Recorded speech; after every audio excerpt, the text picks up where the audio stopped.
Okay, today we're going to look at triggering rule sets and scheduling rules so that we can have events occur based on CCK date fields.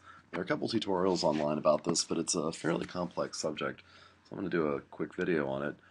Here we're going to add a date to an event, and what's going to happen is that it's going to schedule some work to get done.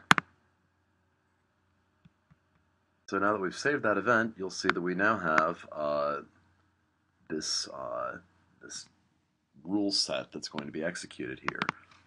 Rules Egon Teacher happens to be the name of this one. And this is the rule set itself, and you can see it looks like any other rule. It takes a node ID as an argument, and then it loads referenced users, renders some views, and does some emailing. The trigger for this is right over here under triggered rules. So this is one of the triggered rules, and you can see what it's doing is it's scheduling that rule set, and it is scheduled. So you take the CCK field and change the date and time here.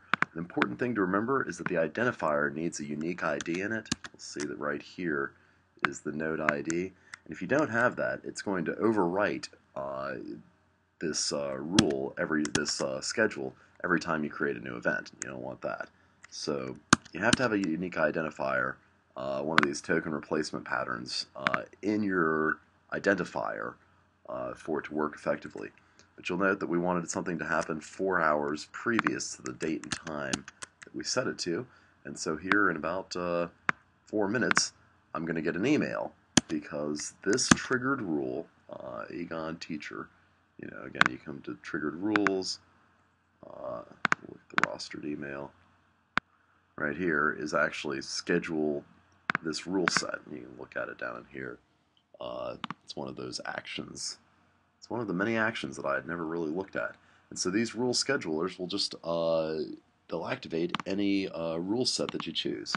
And this over here being the rule set itself. So, you can, if you look at the rule sets, this one that we're activating is the email reminder for the teacher. They want to get a list of all of their students before the class. So this is how that's going on.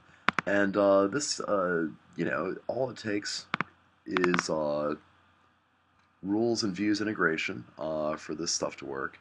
And the rule scheduler, this little view over here, is pretty cool too. It's actually a view itself, so you can come in here and see what's going on. This is how it's organized.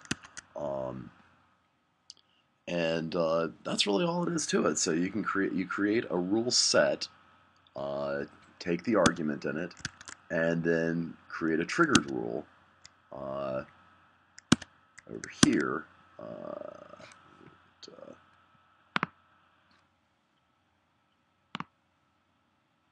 Right here, and that's all there is to it. It's a pretty straightforward process, but it's incredibly handy for scheduling events on your website.